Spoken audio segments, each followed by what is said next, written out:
It was the summer of 2008. An 11-year-old Jordan Mateen had just left the comfort of elementary school and will enter the world of middle school. But first, there was a summer to be had. A summer that felt endless and carefree. A summer spent doing the thing I loved the most. Going to the movies. Hancock, The Incredible Hulk, Iron Man, Meet Dave, Journey to the Center of the Earth.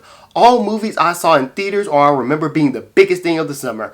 But there was one movie that came out that summer that stuck with me. One that changed the course of my life forever.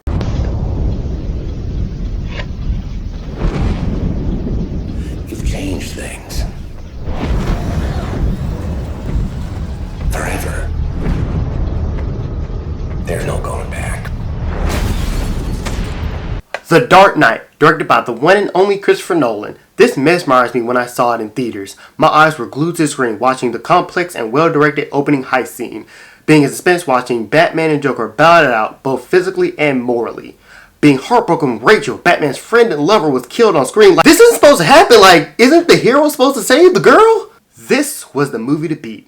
I remember it was everywhere in 2008. It was the biggest movie of the year. It made over $1 billion. Like, I didn't know movies made that kind of money. People are dying, Alfred. What would you have me do? Endure, Master Wayne. Take it.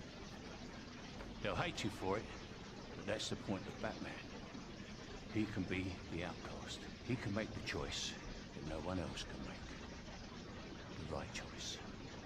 Well, today I found out what Batman can't do. He can't endure this. Today you get to say I told you so. Today, I don't want to. There was a lot of things that were going on in The Dark Knight that I didn't exactly understand because I was so young. But as an adult now, I understand them. And I just remember this movie just flooring me. Like, this is where I started my obsession with Batman. And just like everybody else, I was wondering, when is the sequel going to happen? This was the point in my life where I finally started researching movies. Like, I'd always loved movies and always thought they were important to me, but this is where I really started researching, like, who is a director, who is a writer, what goes into the production of movies, who's in them, how much they cost, just every little beat and detail of what it is to go into a movie. It started with The Dark Knight. There's one question that a lot of people were not asking at the time. Was Christopher Nolan going to come back to direct the third film? He wasn't sure if he wanted to do a third one, and in all realness, he wasn't sure if he wanted to direct The Dark Knight. Instead, he went on to make Inception, which, goodness gracious, we will talk about that later. But during the next 2 to 3 years, little was heard about the sequel to one of the biggest movies of its time. Which today, we know that a sequel is going to come out before the first one even comes out. But back then, and with Nolan, he wanted to take his time. And it wasn't until after the release of Inception that we heard that Nolan had cracked the script for the screenplay and that he will be directing the third film. From there was a flood of information on the film. From the villains, to the actors involved, to the title, to production stills, to posters, to everything, until we got that first trailer.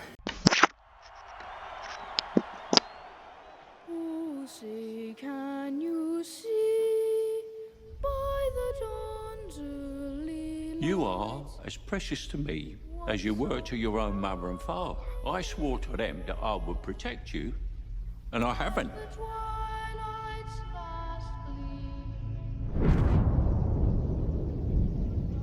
The mayor's gonna dump him in the spring. Really? Mm-hmm. But he's a hero. A war hero. This is peacetime. You think this can last? There's a storm coming, Mr. Wayne. You and your friends better batten down the hatches. Because when it hits, you're all gonna wonder how you ever thought you could live so large and leave so little for the rest of us.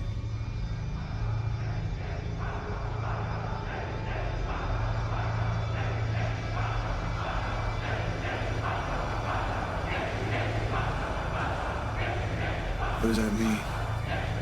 Rise.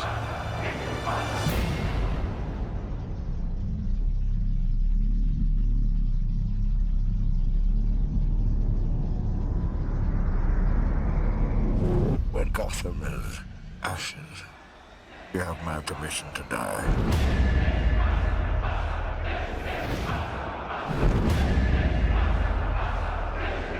When I saw this, I remember thinking, this is the greatest thing ever. This is the movie to beat.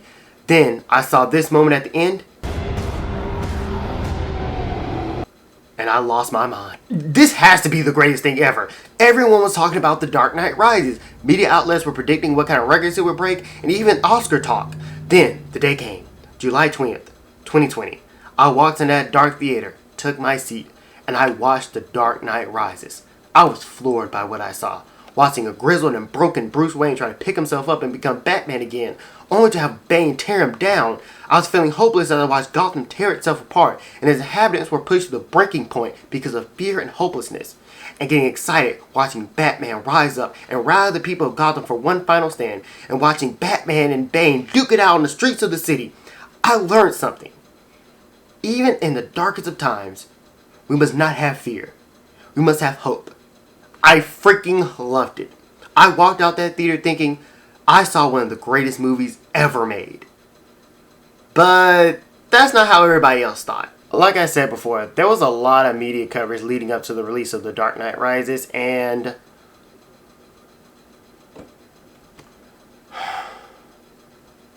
there's really no way to talk about this without talking about the horror mass shooting. This shocking and senseless act of violence sent shockwaves through Hollywood and America.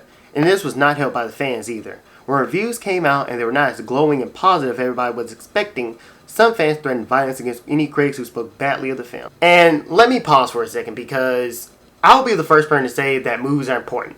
They can connect us to a people, to a culture, to an identity, to a life, to things we didn't even know exist. They can inspire us and they can cause change. But without that being said, it is still just a movie. And movies are not worth the cost of a human life or any life. Now, back to my review. The Dark Knight Rises has an 87% approval rating on Rotten Tomatoes, and I really think that sums up how everybody felt about the movie. Really good, even great, a fitting end to the trilogy, but sloppy, underwhelming, and not as good as The Dark Knight.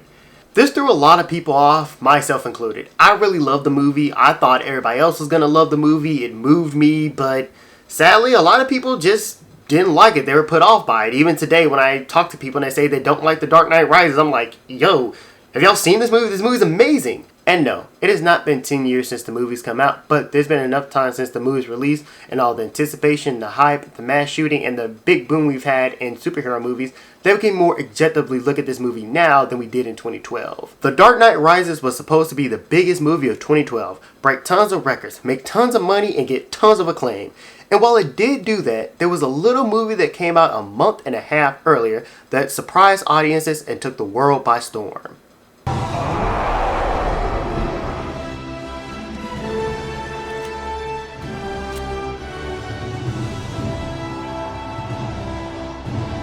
Yes, The Avengers. It was a huge hit, had the biggest opening weekend of all time, got tons of acclaim from fans and critics, and was the biggest movie of the summer and of the year. And let's talk about that, because today we take it for granted that an MCU movie is going to come out and make $1 billion, but that was not the case in 2012. By the time The Avengers had come out, the MCU had come off of 5 movies.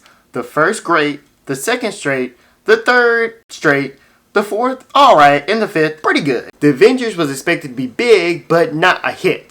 And when it was a hit, it was The Dark Knight Rises took a hit. And listen, just to put it easy, The Dark Knight Rises was supposed to be The Avengers, and The Avengers was supposed to be The Dark Knight Rises, if that makes any sense. And I remember watching reviews, and they were all saying that The Avengers was really great, but The Dark Knight Rises kind of sucked, and it really wasn't the movie it was supposed to be, but The Avengers was really great and the movie of the summer. And while I do like Avengers more than I like The Dark Knight Rises, The Dark Knight Rises is the better movie, just hands down, really. And because we're talking about it, let's compare The Dark Knight Rises to the superhero movies we have today. Out of the 60 to 80 major superhero movies that have come out since The Dark Knight Rises, The Dark Knight Rises is better than over half of them, like 80% of them. And please note, this is not my own personal opinion, this is based off of Rotten Tomatoes and IMDb. And because I know people are going to do this, The Dark Knight Rises is better than Batman, Batman Returns, Batman Forever, Batman and Robin, Batman Begins, and Batman v Superman.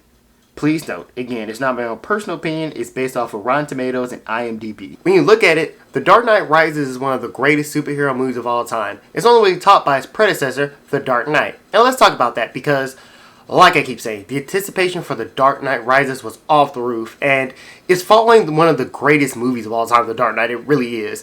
And when it wasn't The Dark Knight, a lot of people were very disappointed about that. And while I can see their frustration, they have to understand something. The Dark Knight Rises, even though it's following The Dark Knight, is not a sequel to The Dark Knight. It's a sequel to Batman Begins.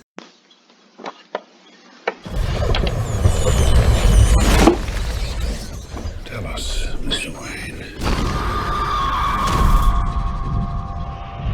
What do you fear?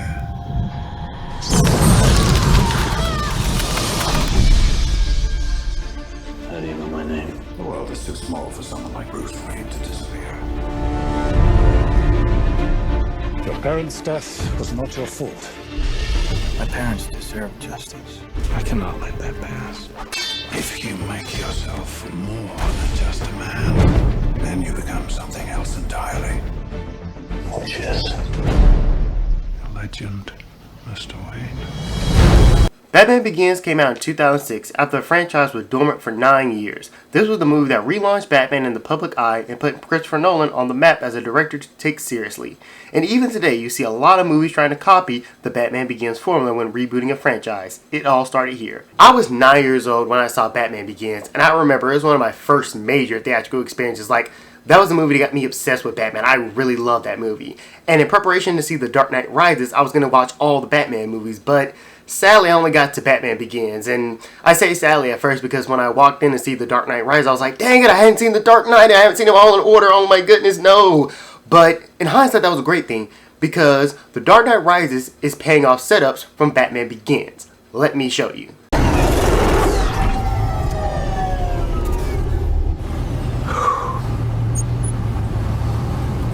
So what do you think?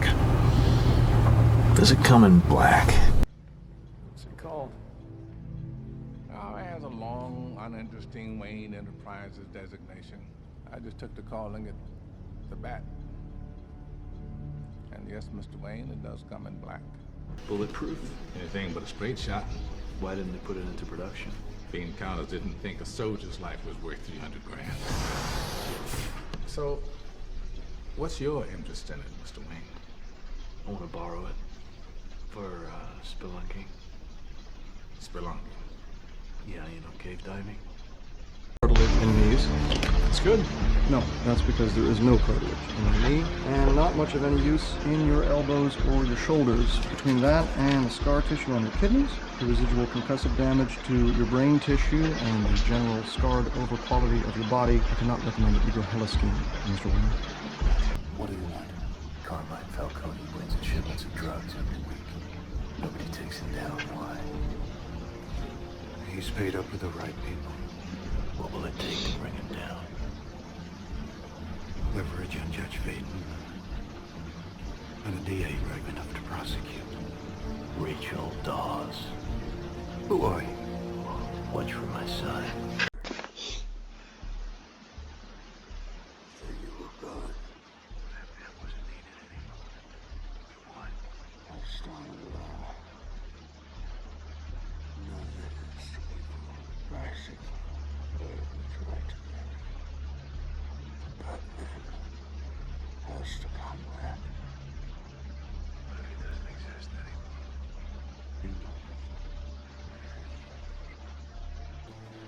Storm's coming.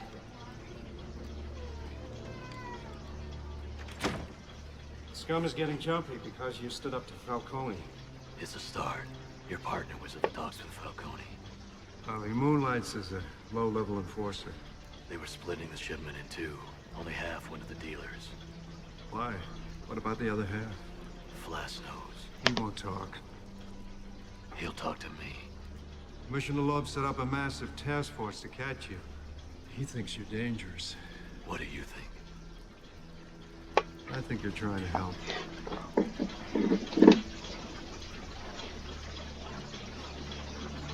But I've been wrong before. There's a storm coming, Mr. Wayne. You and your friends better batten down the hatches, because when it hits, you're all gonna wonder how you ever thought you could live so large and leave so little for the rest of us.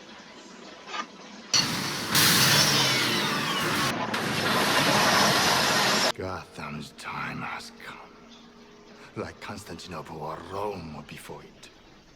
The city has become a breeding ground for suffering and injustice. It is beyond saving and must be allowed to die. This is the most important function of the League of Shadows. I am the League of Shadows. I am here to fulfill Ra's al Ghul's destiny. I never cared who you were. And you were right. But shouldn't the people know the hero who saved them? A hero can be anyone, even a man doing something as simple and reassuring as putting a coat around a young boy's shoulders to let him know the world hadn't ended.